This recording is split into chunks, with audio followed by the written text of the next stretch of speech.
Hello students and welcome to the Educant. और आज है आपकी तीसरी क्लास हिंदी पैडागोजी की, जिसमें हम कुछ दोबारा से महत्वपूर्ण क्वेश्चंस को करेंगे जो पहले भी एग्जाम्स में आ चुके हैं और आने वाले एग्जाम्स में आने की भी इनकी संभावना बहुत ज़्यादा बढ़ी हुई है। हम क्वेश्चन से कंसेप्ट की तरफ जाएंगे और कंसेप्ट को अच्छे से पढ़ेंगे, इसलिए इस वीडियो को आप लास्ट तक देखें ताकि सारे जिन क्वेश्चन से जो कॉन्सेप्ट्स बनती हैं वो आपको सब समझ में आ जाए। तो चलिए हम अपने पहले क्वेश्चन से शुरुआत करते हैं। बड़ा इजी सा क्वेश्चन दे रखा है इन्होंने, क्या पठोपरांत मूल्यांकन किसे कहते हैं। पठोपरांत यानी ये दो वर्ड से मिलकर बना है, आपका पाठ से बना है, और उपरांत यानी पाठ के बाद का मूल्यांकन। तो पाठ के बाद का मूल्यांकन हमारा ऑप्शन सी होगा। यानी जब हम रीडिंग करने के बाद हम जो उसका इवैल्यूएशन करते हैं उसको हिंदी में क्या बोलते हैं, पठोपरांत मूल्यांकन बोलते हैं। तो ये बहुत इजी सा क्वेश्चन था और आपको समझ में भी आ गया होगा। तो चलिए नेक्स्ट क्वेश्चन देखते हैं हम अपना। नेक्स्ट क्वेश्चन क्या है भाई, किसी विधि द्वारा बिना व्याकरण के नियमों कराए भाषा की शुद्ध रूप का अनुकरण करने के अवसर प्रदान किए जाते हैं। यानी बेसिकली ये पूछ रहा है वो कौन सा मेथड है, वो कौन सी विधि है जिसके अंदर बिना व्याकरण सिखाए, बिना ग्रामर को सिखाए बच्चे को भाषा सिखा दी जाती है। तो उसके लिए मैं आपको बता देता हूं, वो आपका सी यानी प्रत्यक्ष भाषा शिक्षण, जिसे हम इंग्लिश में डायरेक्ट मेथड बोलते हैं। देखिए डायरेक्ट मेथड को दूसरा नाम नेचुरल मेथड भी है। यानी नेचुरल मेथड का मतलब यहाँ पर यह है कि भाषा को नियमों द्वारा ना सिखा के बल्कि उन्हें डायरेक्ट बुलवा कर, जैसे हम इंग्लिश स्पीकिंग सीखते हैं जिसमें हम नियमों को एक तरफ रख के और हम वर्ड्स की रेपिटेशन करते हैं, उन्हें दोहराते हैं, जो जिस सिचुएशन में वर्ड बोला जाता है वहां पर वो शब्द बोलते हैं, और इस तरीके से हम बहुत सारी चीजें डायरेक्ट वे में सीख जाते हैं। यानी हमें ग्रामर की वहां पर जरूरत नहीं पड़ती। तो जब हमें बिना ग्रामर सिखाए कोई भाषा सिखाई जाए तो उस मेथड को हम क्या कहते हैं, प्रत्यक्ष शिक्षण विधि, यानी डायरेक्ट लैंग्वेज टीचिंग मेथड। तो चलिए नेक्स्ट क्वेश्चन देखते हैं हम अपना। नेक्स्ट क्वेश्चन है, व्याकरण शिक्षण के संदर्भ में कौन सा कथन सही है। यानी हम व्याकरण के संदर्भ में बात करेंगे, यानी ग्रामर टीचिंग, यानी व्याकरण को क्यों पढ़ाया जाता है, बेसिकली ये सवाल है आपसे। तो क्वेश्चन में ऑप्शन है, पहला पहला ऑप्शन क्या है आपका, व्याकरण शिक्षण के लिए समय सारणी में अलग से कालांशों की व्याख्या होनी चाहिए। देखिए कालांशों की व्याख्या होनी चाहिए, ये बात ठीक है, लेकिन ये इतनी इंपॉर्टेंट बात नहीं है कि कालांशों की व्याख्या हो। तो ये व्याकरण के शिक्षण के लिए इतनी इंपॉर्टेंट बात नहीं हो सकती। भाषा प्रयोग की अपेक्षा भाषा नियमों को ही महत्व देना चाहिए। देखिए भाषा के प्रयोग में ये कभी जरूरी नहीं है कि हम हमेशा सिर्फ व्याकरण को ही महत्व दें। जैसे कि इंडिया के अंदर इंग्लिश को सिखाते में हम बेसिकली करते हुए आ रहे थे कि हमने बस इंग्लिश के क्या सिखाए, रूल्स ग्रामर सिखा दी। वो बच्चा सीख तो जाता है लेकिन उस भाषा को कभी समझ नहीं पाता है। तो ग्रामर इतनी जरूरी नहीं है कि सिर्फ वही महत्वपूर्ण है, महत्वपूर्ण है लेकिन वही महत्वपूर्ण है ये कहना हमारा ठीक नहीं होगा। तो ये ऑप्शन भी ठीक नहीं है। फिर क्या है, बच्चे परिवेश में उपलब्ध भाषिक प्रयोगों के आधार पर स्वयं भाषा के नियम बनाने की क्षमता रखते हैं। देखिए नियम खुद नहीं बनाए जा सकते, जो नियम बनते हैं वो बच्चा खुद से नहीं बना सकता, बल्कि बच्चे को तो नियम ग्रामर के बताने पड़ेंगे, व्याकरण के नियम बताने पड़ेंगे, क्योंकि व्याकरण के नियमों को बनाने का जो जिम्मा है वो लिंग्विस्टिक्स का होता है। यानी जो आपके भाषिक लोग हैं वो करते हैं, ये आपका काम, बच्चे का काम नहीं होता। व्याकरण शिक्षण अत्यंत आवश्यक है, ये बिल्कुल आपका ऑप्शन ठीक होगा। देखिए व्याकरण शिक्षण अत्यंत आवश्यक है, बहुत जरूरी है, लेकिन जैसे बी ऑप्शन में दे रखे कि बस यही जरूरी है, ये गलत है। जरूरी है लेकिन बस व्याकरण ही जरूरी है, ये गलत है। तो हमेशा इस बात को ध्यान रखेंगे, व्याकरण शिक्षण बहुत जरूरी है। अच्छा क्यों जरूरी है, इसलिए जरूरी है क्योंकि जब तक बच्चे को नियमों को नहीं बताया जाएगा तो वो गलतियां अपने आप को उन नियमों के अंदर बांध लेगा। यानी मैं अगर कुछ बोल रहा हूँ या कुछ पढ़ रहा हूँ तो ये नहीं कि मैं कुछ भी, अगर मैं अगर अगर मैं लड़का हूँ तो मैं लिंग जो मेरा पुरुष लिंग है मैं उसी को ही बोलूंगा, स्त्रीलिंग को नहीं बोलूंगा। तो ये मेरे ग्रामर के रूल्स हैं, क्योंकि अगर बच्चा कुछ भी बोलने लगेगा तो ग्रामर गलत हो जाएगी। तो इससे ग्रामर से बच्चा बंध जाता है और नियमों को उल्लंघन नहीं करता और नियमों के हिसाब से ही लैंग्वेज को सीखता रहता है। तो व्याकरण जरूरी है ताकि बच्चा सही बोले, नियम बंध बोले, नियम के अनुसार बोले। ठीक है, तो आपको मैं फिर बता देता हूँ, ग्रामर, खाली ग्रामर जरूरी नहीं है, खाली व्याकरण जरूरी नहीं है, हाँ है बहुत जरूरी, लेकिन बस यही जरूरी है, ये बात गलत होगी। तो ऑप्शन बी इसलिए गलत है यहाँ पे। चलिए नेक्स्ट क्वेश्चन देखते हैं हम अपना।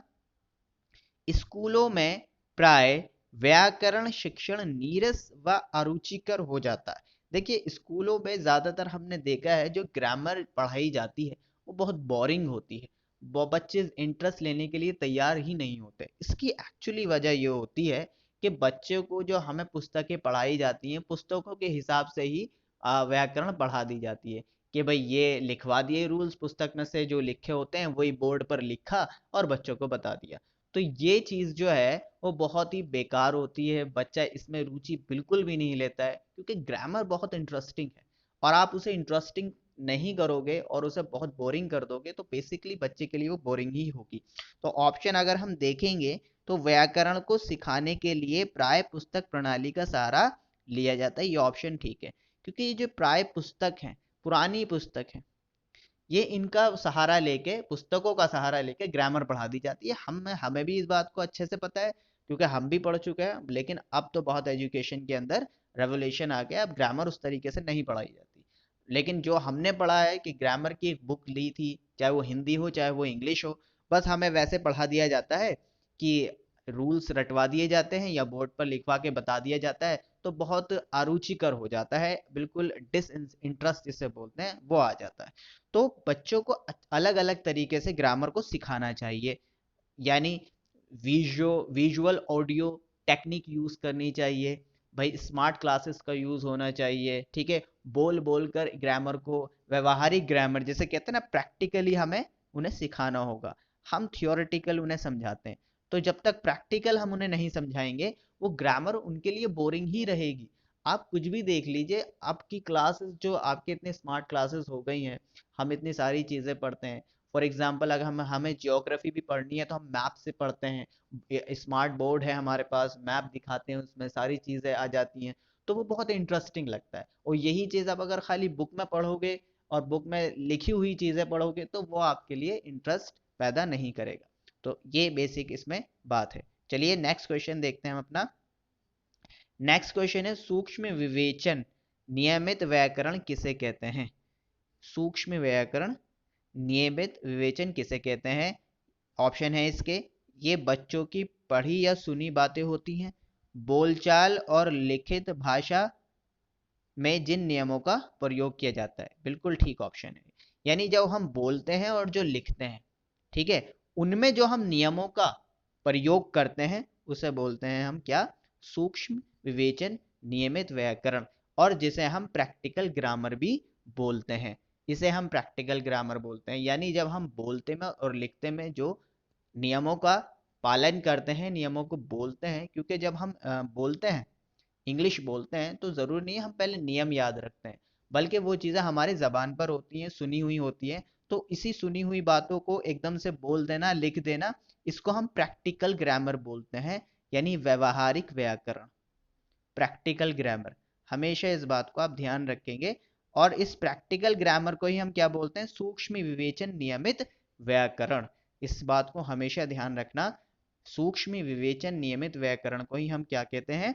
प्रैक्टिकल ग्रामर, यानी व्यवहारिक ग्रामर। और ये व्यवहारिक ग्रामर कहाँ यूज होती है?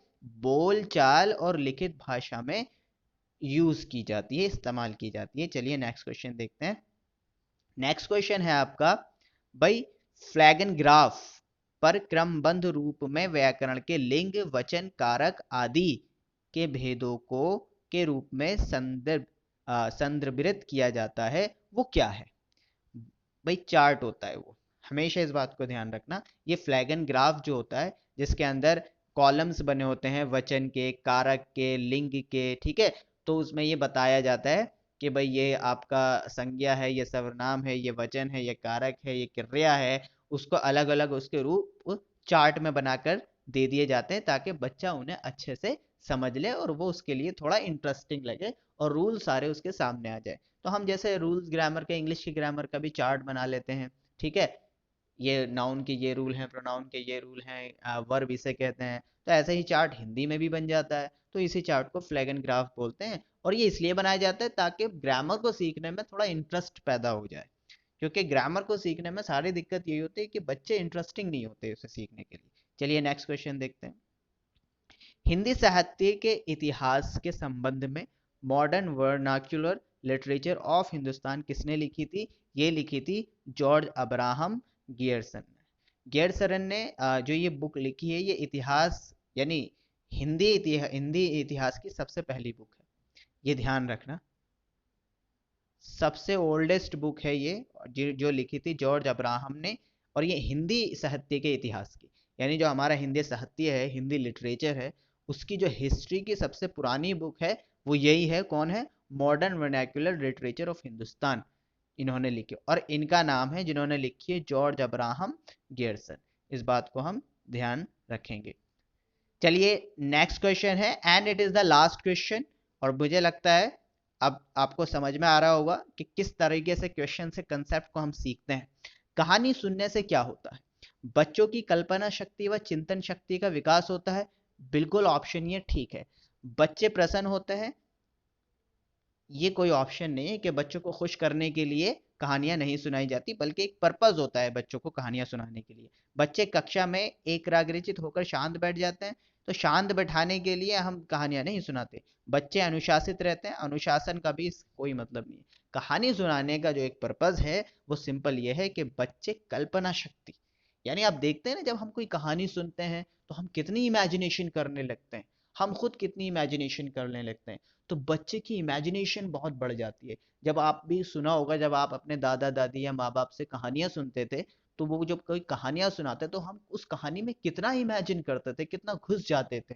तो ये इमेजिनेशन बढ़ाता है, चिंतन बढ़ाता है और उसका डेवलपमेंट करता है। तो कहानी का जो सुनने का पर्पज है वो यही है कि बच्चे की कल्पना शक्ति और चिंतन शक्ति का विकास होता है। तो चलिए आज के लिए हम इतना ही रखते हैं। अगर ये आपको हमारी वीडियो पसंद आई है तो इस वीडियो को लाइक कीजिए और इसे शेयर कीजिए, और हमारे चैनल को प्लीज सब्सक्राइब कीजिए, दी एजुकेंट।